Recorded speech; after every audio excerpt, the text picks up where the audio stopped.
Back with you here on the Grant Napear Show. We'll talk some football in a little bit with Steve Weiss of the NFL Network. Right now, though, we got calls to get to. And why don't we start with Mark? Hello, Mark. Hi, Grant. This is Mark. Hi, Mark. Hey, Go ahead, Mark. I'm sorry.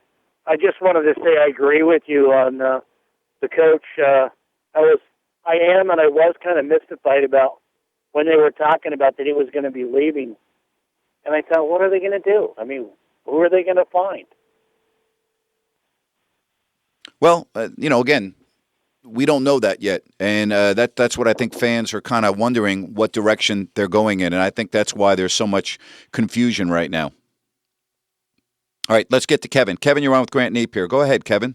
Hey, Grant, how you doing? Kevin, what's happening? Not too much. First of all, I want to say that I think Michael Malone did an absolutely fantastic job as a coach. But I want to follow up with that I agree with the change. Not necessarily now, but I definitely agree with the change. I believe that there's tiers of coaches, and Malone was in a tier, and I believe he is an NBA coach, but there's certainly better coaches out there. Into the game management, calls. There's a lot of, even during Malone's stint this year, there was a lot of issues with rotation, a lot of into-the-game calls and time management, and not necessarily time management, but just play calls towards the end. We got real stagnant. And I do believe the management has a plan. My concern with the plan is that, the plan had to have, hey, we're looking at this coach or this coach, and they had to be people that are available. And if they're not looking at hiring now and making that change immediately, that has to mean one of two things. Either they're not ready to take the job. So it might be Mullen, it might be a Mark Jackson, or whoever it might be, but they got themselves in a situation where they couldn't quite pull the trigger. And now they really got themselves in a situation where, things are deteriorating. And I believe that they have a plan, but they can't execute that plan to the end of the year. So whether it's a Mullen who's not willing to take over till next year, or Mark Jackson, or whomever it might be, I think there is a plan, and it's just real frustrating to know that we can't pull the trigger right now, because we were going places this year. Maybe the 8th spot, maybe. But it's more about momentum and just building upon building and taking those steps every year like a Memphis has. And I believe there is a plan. I'm 100% behind this ownership. They've done some amazing things. They've taken us. They saved us. They made great moves and committing to a DeMarcus Cousins who had all the talent in the world. And I want to take your comments and I know you believe there's a plan as well. And oh yeah, you believe that there's just an inability to pull the trigger now? Is that what well, you know what? If the plan was for next year in terms of getting a new coach, then they should have let Michael coach for the rest of this year, or they should have hired that coach before this season began. I agree entirely with you. I agree entirely. And like I said, I do believe that Malone was not the coach of the future of this team, but if they couldn't pull the trigger now, they shouldn't have fired him. They should have let it play out. Thank you very much for the call. All right. All right, appreciate it. 339-1140, 800-920-1140. We are with you right up until 7 o'clock. We got a full show for you today. Kings tomorrow and the Celts. It's another bad team the Kings are playing tomorrow. They're 10-18. They've lost 4 in a row. Boston allows 104.4 points a game, which is 28th worst in the league. Again, they're 10-18 in a bad conference. And despite everything that we've been talking about today and how badly the Kings have been playing, they shouldn't lose the game tomorrow, period. They're a better team than Boston. They've got better players than Boston. And they should not lose the game tomorrow. I said should. I don't know, how any game is going to unfold any more than you do. But it's the final game of 2014. It's a 10 a.m. start Pacific. Means we get underway with the pregame show at 9:30, and then all the action at 10 o'clock. And again, Celts are not a good team. 10-18 on the year, and again, they have lost 4 in a row. Tyler Zeller going against DeMarcus Cousins. Who do you like in that matchup? Jeff Green is an outstanding frontline player. I've always liked Jeff Green. Jared Sullinger, Marcus Smart, Avery Bradley. They made that big deal, but they're struggling big time. And the Kings should win this game tomorrow. They really should. They're a better team than Boston. They're significantly, in my opinion, a better team than Boston. Now, Sullinger's been hurt. Thornton, who you know about, he's out. He's been hurt. We'll see what happens, but the Kings tomorrow, they need to get on that plane flying to Minnesota with a win. All right, again, 339-1140, 800-920-1140. And we get to Mike. Hello, Mike. Welcome to the program. Hi, Grant. How you doing? Okay, what's happening? Hey, first-time caller, long-time listener. Yeah. You've been in Sacramento. Thank you. Now, I was a season ticket holder, and I hope the Keys organization is listening to me. I was a ticket holder last year, and I decided not to renew my tickets because of Isaiah. I went through that emotional thing. But then the Kings began to win, and I went, oh, my God, I better go and get my seats before someone else gets them. And I was just about ready to renew my season tickets for this year and next year until they fired Coach Malone. And then everything went downhill. Now, I'm still going to get my season tickets maybe next year, but not this year, because I'm going to sit around and see what's going to happen because I don't know what's going on. I hear your frustration. Thank you for the call. Happy New Year. We're going to switch gears and talk with Steve Weiss of the NFL Network. Steve, Happy New Year. How are you? I know it's a busy time for you. How's everything? Happy New Year, Grant. Man, that was a passionate fan right there. We got him. That's what I've been dealing with all afternoon. That's the one thing about Sacramento. I always tell people, good or bad, when things are going great, when things are going bad, this fan base never leaves. It's a very unique situation, and that's why I love working here so much, because the fans are unbelievably passionate. Fantastic. Yeah, it's great stuff. To hear as a sports journalist to hear such fans with such passion, man. They're awesome. That makes my job so easy. Hey, were you surprised that Ndamukong Suh won his appeal? No, I really wasn't, because I do think it was kind of a controversial type of play. I mean, I know a lot of people are upset because of his history, but the one thing upon the appeal that even and I'm somebody, one of these guys who studies all the books and CBAs, I had no idea that if a player goes 32 consecutive games without an infraction, that it resets the clock. So this was treated as a first-time offense on the appeal, which is interesting because we always hear about guys with prior history and things like that. So, once I heard that and the way it was viewed, his suspension was overturned. He's got a hefty fine, but the fact that he gets to play, to me, it's more of a reprieve for his team than for him, because he's going to have to travel with his history. But the fact that the Lions and that great defensive line gets its best player back for a game like this is huge for that team. Very interesting. I was not aware of that either, the 32-game rule. Great information from Steve Weiss from the NFL Network. As far as the 49ers go, coaches, style of play that they want, there seems to be a difference of opinion right now as it relates to Colin Kaepernick. Is he a good quarterback? Has he regressed? Can he become what he was? What is your take on this 49ers team number one? And give me two or three candidates that you think might be near the top of the list. This is interesting because, I think Colin Kaepernick, I think we all do feel he's a fantastic talent. And the team got away from what it did, which was to run the ball, to have him set things up and run action. Some people think it's because Jim Harbaugh and Greg Roman, the offensive coordinator, were trying to show their chops a little bit differently as to how well they can coach and be diverse from what they were. But interesting thing, this is one where I think the Niners could go with a defensive-oriented coach, with a guy like a Todd Bowles, who's going to be a hot candidate who deserves a job, or Dan Quinn in Seattle, guys they're familiar with, guys who had to game plan around Colin Kaepernick, who could maybe come up with offensive coordinators who could help him. fit his style because they know how tough it was to have to plan against him in this offense.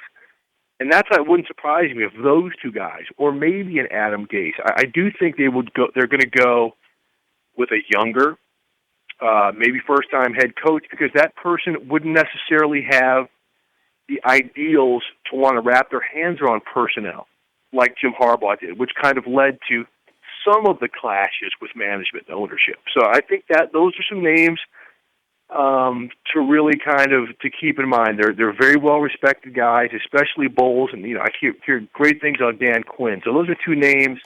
If they can come up with the right offensive type of coordinator, but I think that could be under heavy consideration. We're talking with Steve Weiss, NFL Network. Meanwhile, when Al Davis was alive, never did things with, I guess, normalcy as it relates to the rest of the league. I mean, he was going to do it his way. It didn't matter if he waited a couple weeks to fire a coach or, it was Al's way, and he didn't care what the rest of the league was doing. I'm just curious now with the Raiders having another horrible year and Mark Davis now, and currently Reggie McKenzie, the direction they're going in. Do you think they just clear everyone out? I think they still could. The Raiders will never clear everyone out until the Davis family. I think Reggie's. From talking to Mark Davis, I think he likes the fact that Reggie cleared the deck, that he has drafted fairly well over the past couple of years, and seems to have a direction.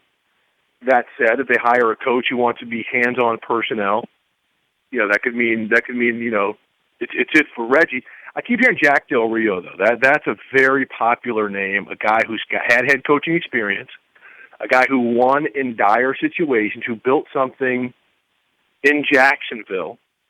He knows he's got a good quarterback. Jack does have a pretty wide web of potential coaching candidates who could come in and help Derek Carr advance. So that's a name I continue to hear. Todd Bowles is a name you're going to continue to hear. Winston Moss, the assistant head coach for the Green Bay Packers. He's a defensive guy, an incredible presence, a very tough presence. That's going to be a name that's going to surface at one point. Remember, he interviewed and was the leading candidate to get the job last time. They say his interview did not go well, and that's when they moved on to Dennis Allen. I think he'll get another shot because Winston's a guy who's incredibly respected, played for the Raiders, and knows Reggie McKenzie well. So I think he's a guy they'll take a look at again as well.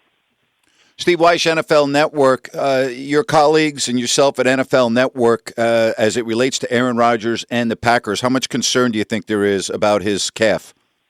I think there's some. I think the fact that they get the bye is huge. And I think the fact that he came back into the game is not as threatening. Aaron Rodgers on the radio today said he thought that he tore his Achilles, and that's why he stayed down, because it was such a unique sensation. But what they're finding is that the inner part of the calf, or the outer part of the calf, kind of gave way because there was some damage to the inner part of the calf, an injury he had previously. So he's probably not going to be 100% when they take the field. But again, that bye is huge. I mean, I think some of the other injuries, like Le'Veon Bell, sure, that's for the Pittsburgh Steelers. I mean, that's one that could be really concerning because he really sets the table for what they do offensively.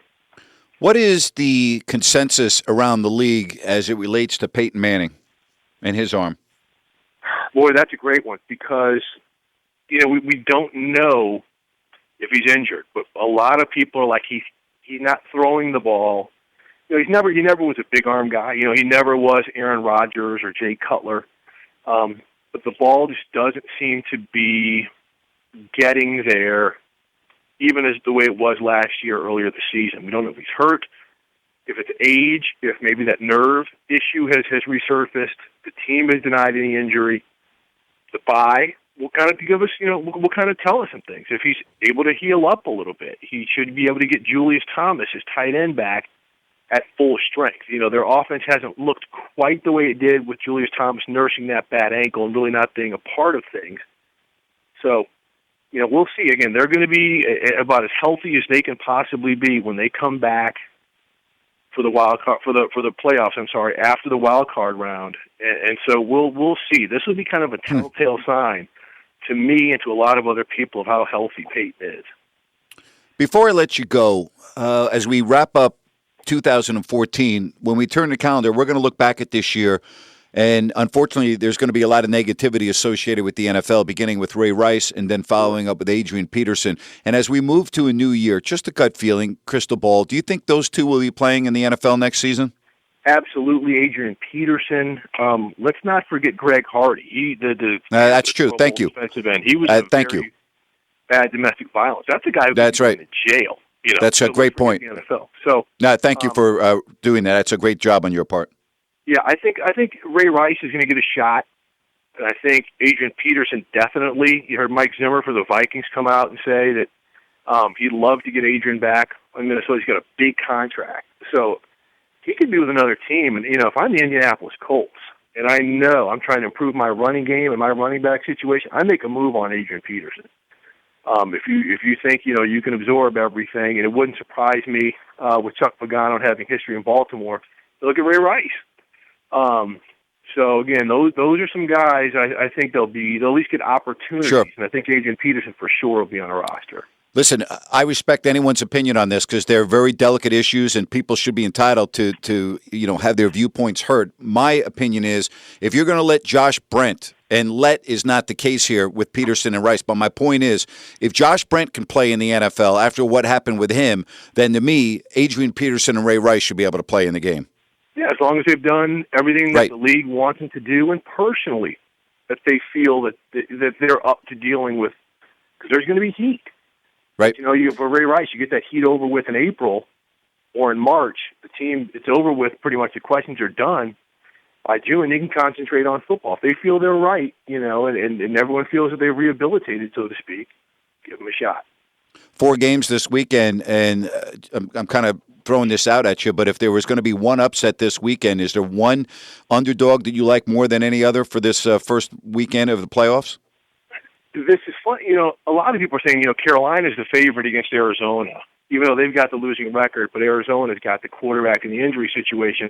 I think it's actually going to be tough for Carolina playing at home. I think Arizona's defense is so good. In Carolina, they had the explosion last week against Atlanta. A lot of those were defensive touchdowns. I think it's going to be hard for Carolina to score against Arizona. I think they get to the second round. The road may end right there for the Cardinals, but that's one. And the Ravens-Steelers game, I'm going to that game. That's going to be fantastic. All bets are off because it's a rivalry. The Ravens come in there as underdogs. But I think that one's a toss-up, especially if Le'Veon Bell can't play. Yeah, no question. Well, listen, always good to have you on. I wish you a Happy New Year. I know it's the fun time of the year for you all at the NFL Network. You get working and you get to this point. Now it's fun with the playoffs, and certainly all the attention comes to the National Football League as we turn the calendar to January. I wish you a Happy New Year, and thanks very much for coming on. You too, Grant, and props to those passionate Sacramento Kings fans. It's great to hear. Absolutely. Amen to that. Thanks very much.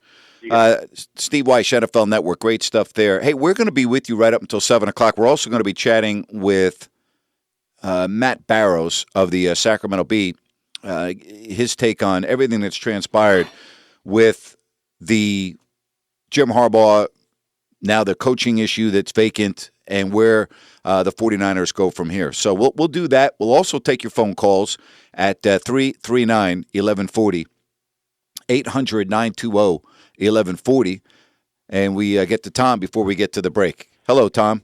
Hey, Grant. Tom, what's up? I've not so much a question, but I'm a season ticket holder, and you look at your investment. I look at it as an investment, and mine's not sit in the front row, but it's $5,000 to a working class guy is a lot of money, and you go to these games to be entertained, and really what's happened since this downfall started, you're leaving the games just pissed. You're leaving mad. And that's certainly not fun. It makes it harder to, if you're trying to get buddies to share tickets with you or whatever it be, it makes it almost impossible at this point because people are so down on it. So my question is this. If there's all this uncertainty, what is it going to take for this team to finally, it's been almost 2 weeks now, and it seems like it is getting worse, not better, to finally just say, okay, this is who we are, this is what we've got. And after today's news that you broadcasted earlier that evidently, if it's true, Tyrone Corbin has been signed to be the coach for the rest of the year, you've got to you're playing one-on-one basketball. Really, basketball is a team sport, but still, when you're getting schooled by a buddy of yours that you see in the off season and getting beat on and whipped and everything else, eventually something's got to stop this and get these guys to break out of it and start to play basketball and have pride or something. Well, I think we all want the same thing, and hopefully it can occur sooner rather than later. Hey, Happy New Year. I do appreciate your phone call. We've got 1 hour left on the Grant Napear Show, so don't go anywhere. We're coming right back here on KHTK Sports 1140.